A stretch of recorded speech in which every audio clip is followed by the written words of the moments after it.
Hi friends, how are you all? Welcome to my channel Art, Food and Life. Today's special is mixed vegetable idli kichadi. So, idli is there. நீங்கள் daily idli பண்ணிகிட்டே இருக்கேன், எங்கள் வீட்டில் இருக்கிறவங்களுக்கு போர் அடிக்கிறது, சாப்பிட மாட்டேன்னு சொல்கிறாங்க அப்படின்னாக்க இந்த டிஷ் நீங்கள் பண்ணீங்கன்னா யாருக்குமே தெரியாது நீங்கள் இது இட்லியில் தான் பண்ணீங்கன்னு யாருக்குமே தெரியாது. It's very tasty and also very healthy.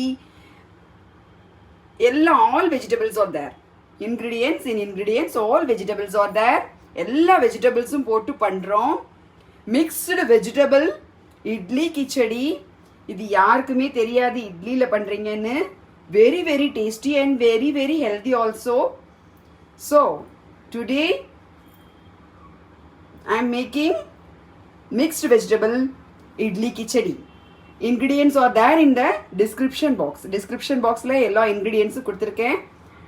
So இதுக்கு என்னென்னக்கா நீங்கள் எல்லா வெஜிடபிள்ஸும் போடலாம். நான் என்ன எடுத்து வச்சுருக்கேன், பட்டாணி, பச்சை பட்டாணி, ஸ்வீட் கார்ன், கேரட், ஒரு கேரட் துருவி வச்சுருக்கேன். இது சும்மா ஒரு கைப்பிடி தான் எடுத்து வச்சுருக்கேன், நிறையா எடுத்து வைக்கல, கொஞ்சம் தான். இது அதுலேயே போட்டால் வெந்துடும், தனியாக வேக வைக்கணும்லாம் அவசியம் கிடையாது. ஓகேங்களா? 1 கேரட், 1 பொட்டேட்டோ. இது உருளைக்கிழங்கு நல்லா நான் துருவி வச்சுருக்கேன், எல்லாத்தையுமே துருவி வச்சுருக்கேன். அப்போ தான் ரொம்ப நல்லா இருக்கும், டேஸ்ட் ரொம்ப என்ஹான்ஸாக இருக்கும், ரொம்ப நல்லாயிருக்கும். அண்ட் கேப்சிகம், ஒரு பாதி கேப்சிகம்.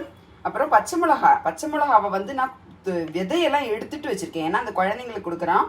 கேப்சிகமோடு சேர்த்து போட்டு சாப்பிட்டாக்க காரும், அதனால் விதையை எடுத்துட்டா காரவே காராது, ரொம்ப நல்லாயிருக்கும், டேஸ்டியாக இருக்கும், வாசனையாக இருக்கும். ஸோ அதனால் இதில் ஒரு 3 பச்சை மிளகா, ஒரு பாதி கேப்சிகம் எடுத்திருக்கேன். பச்சை மிளகா விதையை எடுத்துட்டு போட்டிருக்கேன். டொமேட்டோ, ஒரு 2 tomato big size, 2 tomato, 1 big size onion, கொஞ்சம் கொத்தமல்லி தழை, இட்லி ஒரு 6 எடுத்திருக்கேன். மஞ்சப்பொடி. இதுக்கு மசாலா என்னன்னாக்க ஒன்லி மஞ்சப்பொடி, இட்லி மிளகாப்பொடி தான், வேறு ஒன்றுமே மசாலா கிடையாது. இந்த இட்லி மிளகாப்பொடியோட நான் பூண்டு மிளகாப்பொடியும் சேர்த்து போட்டிருக்கேன். பூண்டு மிளகாப்பொடி, இட்லி மிளகாப்பொடி ரெண்டும் சேர்த்து போட்டிருக்கேன். மஞ்சப்பொடி. அப்புறம் தேவையான அளவுக்கு அந்த காய்கறிக்கு தேவையான உப்பு தான் போட போகிறோம் நம்ம, ஏன்னா இட்லிலையும் உப்பு இருக்குது, இந்த மிளகாப்பொடியிலையும் உப்பு இருக்கிறதுனால ஒன்லி காய்கறி வேகிறதுக்கு மட்டும்தான் நம்ம சால்ட்டு போட போகிறோம். அதனால் சால்ட் நிறையா தேவைப்படாது. தாளிக்கிறதுக்கு எண்ணெய், நல்லெண்ணெயில் இதை மிக்ஸ் பண்ண போகிறோம். நான் அதை காமிக்கிறேன் உங்களுக்கு. மிளகாப்பொடி போட்டு இட்லியை நல்லா நல்லெண்ணெயில் பிசைஞ்சிடுறோம். ஸோ அதுக்கப்புறம் தாளிக்கிறதுக்கு பார்த்தீங்கன்னா கடலெண்ணெய், இது 2 டேபிள் ஸ்பூன் நல்லெண்ணெய், 2 டேபிள் ஸ்பூன் கடலெண்ணெய், 1 டீஸ்பூன் கடுகு, 1 டீஸ்பூன் கடலைப்பருப்பு, 1 டீஸ்பூன் உளுத்தம்பருப்பு, பெருங்காயம் தேவையான அளவு, கொஞ்சமாக பெருங்காயம், 1 பிஞ்ச் பெருங்காயம் போட்டால் போதும், நிறையா போட தேவையில்லை. எல்லா இன்க்ரீடியன்ஸும் நான் டிஸ்கிரிப்ஷன் பாக்ஸில் கொடுத்துருக்கேன், பார்த்துக்கோங்க. अभी मैंने बनाने वाली हूँ मिक्स्ड वेजिटेबल इडली खिचड़ी. इसके लिए सारा सब्जियां लिखा है, इधर रखा है. कॉर्न, स्वीट कॉर्न, पीस और green peas, carrot, tomato, potato, onion, capsicum, green chilli, धनिया, and the main ingredients, the main masala is only turmeric powder, haldi powder, idli podi ये तो मिलता है, दुकान में मिलता है इडली पोड़ी. इसके साथ गार्लिक इडली पोड़ी ऑल्सो मैंने मिक्स किया है, दोनों एक tablespoon. 1 tablespoon normal idli podi and 1 tablespoon garlic idli podi, both are mixed here. तिल का तेल 2 tablespoon, groundnut oil 2 tablespoon for tadka के लिए, फॉर ड्रेसिंग. ओके. देन राई 1 टीस्पून, चना दाल 1 टीस्पून, उड़द दाल 1 टीस्पून, ये सब तड़का के लिए, all are dressing. So and then hing, asafoetida. For vegetable only, और फॉर वेजिटेबल मैं यूज़ कर रही हूँ सॉल्ट. वेजिटेबल के लिए ही सॉल्ट है, बाकी तो इडली में सॉल्ट ऑलरेडी है और इसमें डालने वाला हम पोड़ी में भी सॉल्ट है. ஸோ मैंने சால்ட் வெஜிடபிள்ஸ் के लिए யூஸ் करने वाली हूँ. இப்போ பாருங்க, இப்போ நான் என்ன பண்ண போகிறேன், இந்த இட்லி இருக்குங்களா, இந்த இட்லியில் இந்த பொடியை அப்படி தூவி விடுறேன், இந்த மஞ்சள் பொடியும் போடுறேன். என்னடா அப்படியே போடுறேன்னு பார்த்தீங்களா, இது இப்படி பச்சையாக தான் போடணும். இது இட்லி மிளகா பொடி, நம்ம வறுக்கணும்லாம் அவசியம் இல்லை. ஸோ இது ரெண்டையும் போட்டுட்டேன். இப்போ இந்த நல்லெண்ணெய் 2 டேபிள் ஸ்பூனை இதில் ஊற்றுறேன். என்னடா நிறைய ஊற்றுறேன்னு பார்க்காதீங்க, 2 டேபிள் ஸ்பூன் தான் எனக்கு கண்ணு அளவு தெரியும். ஸோ 2 டேபிள் ஸ்பூன் போட்டு இப்போ இந்த இட்லியை நல்லா உதுத்து விட்டுக்கணும். मैंने अभी इडली पोड़ी डाला है और garlic idli podi also, both, और हल्दी पाउडर और तिल का तेल, इतना पूरा इडली में डाल के इडली को मैंने ऐसा टुकड़ा कर रही हूँ, स्मैश कर रही हूँ.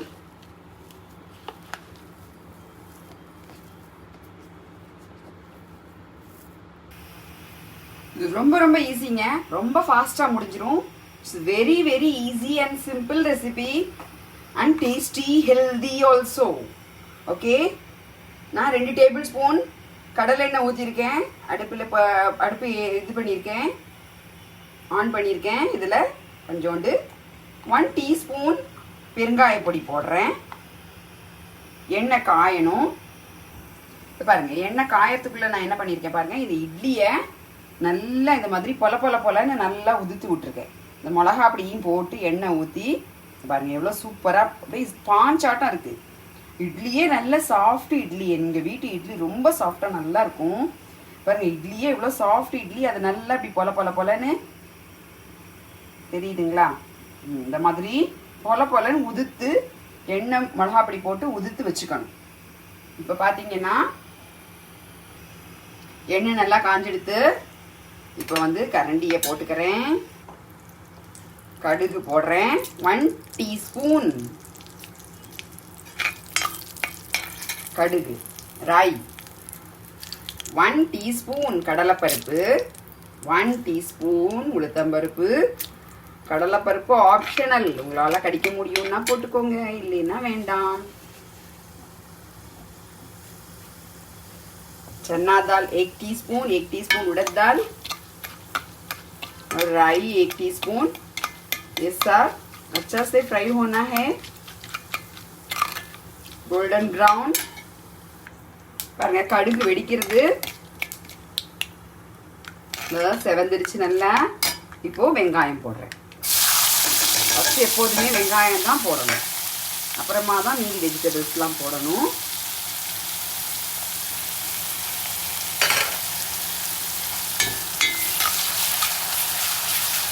வெங்காயம் நல்லா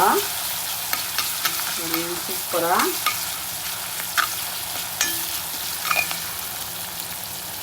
வெரி கலர் வந்து சேஞ்ச் ஆகும்.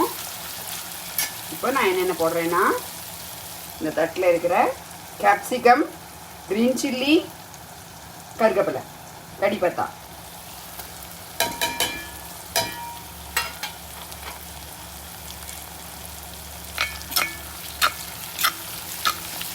போடுறேன். இதையும் வதக்கிறேன். இந்த கேப்சிகமோட போட்ட உடனே இந்த எண்ணெயில் வதங்கும் போது நல்ல ஒரு மனம், சூப்பராக வாசனையாக இருக்கும். और कैप्सिकम डाल दिया तो इसका खुशबू बहुत अच्छा लगता है, एकदम से खुशबू निकल आ जाती है. तभी हम क्या डालेंगे इसमें, कैप्सिकम, ग्रीन चिल्ली एंड कड़ी पत्ता, கருவேப்பிலை 3 போட்டிருக்கேன். பாருங்க, இந்த மாதிரி கலர் சேஞ்ச் ஆகிருக்கு. கேப்சிகமோட கலரும் சேஞ்ச் ஆகிருக்கு. இப்போது this is optional ginger garlic paste. This is optional, आपका चाहिए तो डालेंगे, नहीं है तो नहीं. जिंजर गार्लिक पेस्ट வேணும்னா போட்டுக்கோங்க, வேண்டாம்னா வேண்டாம். ஆனால் இஞ்சி போட்டுக்கலாம். கார்லிக் சாப்பிடாதவங்க இஞ்சியை நல்லா பொடியை நல்லா இது பண்ணிவிட்டு நல்லா நசுக்கிட்டு போட்டுக்கோங்க இஞ்சியை. ஓகே, இப்போ வந்து இதில் இந்த மாதிரி ஆனதுக்கப்புறம் நான் இதில் டொமேட்டோ போடுறேன். 2 பெரிய டொமேட்டோ எடுத்திருக்கேன். நல்லா டொமேட்டோ வந்து நல்லா மசிச்சு விட்டுக்கோங்க. இப்படி எல்லாத்தையுமே நல்லா ஸ்மாஷ் பண்ணுங்க. தக்காளியும் நல்லா வெந்துருச்சு. இப்போ வந்து பட்டாணியும் ஸ்வீட் கார்னும் போடுறேன். இது வந்து குழந்தைங்களுக்கு ரொம்ப ரொம்ப பிடிக்கும், நல்லா விரும்பி சாப்பிடுவாங்க. இந்த மாதிரி ஹெல்த்தியாக கொடுக்கலாம். இந்த இட்லி அப்படிங்கிறது எப்போ பார்த்தாலும் இட்லி பண்ணால் போர் அடிச்சதுன்னா இந்த மாதிரி பண்ணி கொடுத்தீங்கன்னா ரொம்ப ஹெல்தி, குழந்தைங்களும் ரொம்ப விரும்பி சாப்பிடுவாங்க. அது நம்ம அது இட்லினே சொல்லக்கூடாது, நம்ம ஸ்பெஷல் டிஷ் அப்படின்னு சொல்லுங்கள். மிக்ஸ்ட் வெஜிடபிள் கிச்சடி அப்படின்னு சொல்லிடுங்க, இட்லி கிச்சடின்னு சொல்ல வேண்டாம். ஓகேயா? இப்போ வந்து இது போட்டுட்டேன். இப்போது இதில் இருக்கிற கேரட், உருளைக்கிழங்கு துருவி வச்சுருக்கேன், அதையும் போடுறேன். நீங்கள் வேணும்னா இது கூட அதில் வந்து முட்டைக்கோஸ் கூட போட்டுக்கலாம், பீன்ஸ் போட்டுக்கலாம், இதெல்லாம் போட்டுக்கலாம். நீங்கள் இதெல்லாம் எக்ஸ்ட்ரா வெஜிடபிள்ஸ். இது போட்டாக்கா கொஞ்சம் நிறைய ஆகிடும். நீங்கள் நிறைய பேருக்கு பண்ணுறதா இருந்தால் அது மாதிரி நிறைய வெஜிடபிள்ஸ் போட்டுக்கோங்க. கம்மி பேருக்காக இருந்தால் கம்மி வெஜிடபிள்ஸ் போட்டுக்கலாம். வெஜிடபிள்ஸ்க்கு நிறைய போட்டுக்கலாம், ஒன்றும் பிரச்சனையும் இல்லை. எல்லா வெஜிடபிள்ஸும் போட்டால் ரொம்ப ரொம்ப ஹெல்த்தியாக இருக்கும். ஸோ இப்போ வந்து அவ்வளோதாங்க, முடிஞ்சே போச்சு. இப்போ இந்த வெஜிடபிள்ஸுக்கு வேணுங்கிற அளவுக்கு நம்ம சால்ட் போட்டுக்கிறோம். வேலை முடிஞ்சது. அதோட இந்த கொஞ்சம் இந்த காயெல்லாம் வெந்ததுக்கப்புறம் வெஜிடபிள்ஸ்க்கு வேணுங்கிற அளவுக்கு மட்டும் சால்ட் போட்டுருந்தா போதும். பிகாஸ் அந்த இட்லியில் அப்புறம் அந்த இட்லி மிளகாப்படியிலலாம் வந்து உப்பு இருக்குது, அதனால் நீங்கள் நிறையா உப்பு போட்டுறாதீங்க. இந்த வெஜிடபிள்ஸுக்கு வேணுங்கிற அளவுக்கு மட்டும் நீங்கள் நல்லா உப்பு போட்டு இந்த மாதிரி நல்லா கலரி விட்டுட்டு இதில் உள்ள இந்த தக்காளி, இந்த உருளைக்கிழங்கு, இதில் இருக்கிற தண்ணியே வேகிறதுக்கு போகும், தண்ணியெல்லாம் விட வேண்டாம். ஸோ நல்லா நம்ம இது பண்ணியிருக்கோம் இல்லையா, அதனால் நல்லா உப்பு போட்டு கிளறிட்டு கொஞ்சம் மூடி வச்சு ஒரு 2 மினிட்ஸ் குக் பண்ணுங்க. ये सो थोड़ा सा वेजिटेबल्स के लिए नमक डाल के मैंने ऐसा ढक के कुक कर रही हूँ. 2 मिनट के लिए कुक करना है बस. 2 மினிட்ஸில் திறந்து பார்க்குறோம். பாருங்கள், செம்மையாக எண்ணெய் ஊற்றின எண்ணெயெல்லாம் நல்லா கக்கின்னு வருது பாருங்கள். जितना तेल लगाई वो पूरा निकल के आ रहा है. நல்லா வெந்துருச்சு பாருங்க, சூப்பராக வெந்திருக்கு. இந்த இது கூட கார்ன் கூட சூப்பராக வெந்திருக்கு. இப்போ என்ன பண்ண போகிறோம், இதில் நம்ம போட்டு வச்சுருக்கிற இந்த இட்லி உப்புமாவை இதில் கொட்ட போகிறோம். அந்த இட்லியை நல்லா உதிர்த்து வச்சுருக்கோம் இல்லைங்களா, மிளகாப்பொடி போட்டு மஞ்சப்பொடி மிளகாப்பொடி இது மட்டும் போட்டு தான் பண்ணியிருக்கோம். வேறு எதுவுமே இதுக்கு காரமே கிடையாது. இந்த பச்சை மிளகா தாளிச்சிருக்கோம், அவ்வளோதான். பாருங்கள், இந்த இதோட காய்கறியோட நல்லா இதை மிக்ஸ் பண்ணி விடுறோம். அவ்வளோதாங்க, முடிஞ்சிருச்சு. இப்போது இது மேலே கொஞ்சம் கட் பண்ணி வச்சுருக்கிறதுல இந்த கொத்தமல்லி தழையை தூவுறோம். கொத்தமல்லியை நல்லா எங்கே பார்த்தாலும் ஸ்ப்ரெட் பண்ணி விடுங்க. பாருங்கள், செம்ம tasty, very very healthy mixed vegetable idli khichdi ready. Evening ஸ்நாக்ஸுக்கு குழந்தைங்களுக்கு ஒரு கப்பில் போட்டு கொடுத்துட்டிங்கன்னா அவங்க மாட்டுக்கு விளையாண்டுட்டே சாப்பிட்ருவாங்க. காலைல பண்ண இட்லி மிச்சம் இருந்ததுன்னா அதுக்காக அதை வந்து இட்லியாகவே கொடுக்கணும்னு இல்லை, இந்த மாதிரி ரொம்ப ஹெல்த்தியான ஒரு டிஷ்ஷாக பண்ணி கொடுக்கலாம் குழந்தைங்களுக்கு. ஈவினிங் ஸ்நாக்ஸுக்கு இல்லை மார்னிங் இதுக்கு கூட பிரேக்ஃபாஸ்ட்டுக்கு கூட இந்த மாதிரி கொடுக்கலாம். ராத்திரி இட்லி மீந்திருக்கா, அதை காலையில் இந்த மாதிரி பிரேக்ஃபாஸ்ட்டுக்கு இது மாதிரி பண்ணி கொடுக்கலாம். இல்லை காலையில் இட்லி மீந்திருக்கா, அதை ஈவினிங் இந்த மாதிரி சும்மா சாப்பிட்றதுக்கு ஸ்நாக்ஸ் மாதிரி கொடுக்கலாம். ஸோ கொஞ்ச நாள் அப்படியே வச்சுருக்கேன். அதுக்கப்புறம் இதை ஆஃப் பண்ணிடுறோம், அடுப்பை ஆஃப் பண்ணிடுறோம். ஸோ இப்போ வந்து நல்லா மொறு மொறுன்னு பொல பொலன்னு சூப்பராக இந்த உங்களுக்கு இது கிடச்சிருச்சு. So please subscribe my channel Art Food and Life. Please share your friends. At my channel all my healthy foods are available. Traditional foods are also available, like puliyodrai mix, so mavadu, like that. These are the healthy dishes for children. So please subscribe my channel, please share, please any doubt or any wrong with me, please comment. Okay, bye bye, see in the next video. Until bye. Padmavati Venugopalan. Bye. Thank you.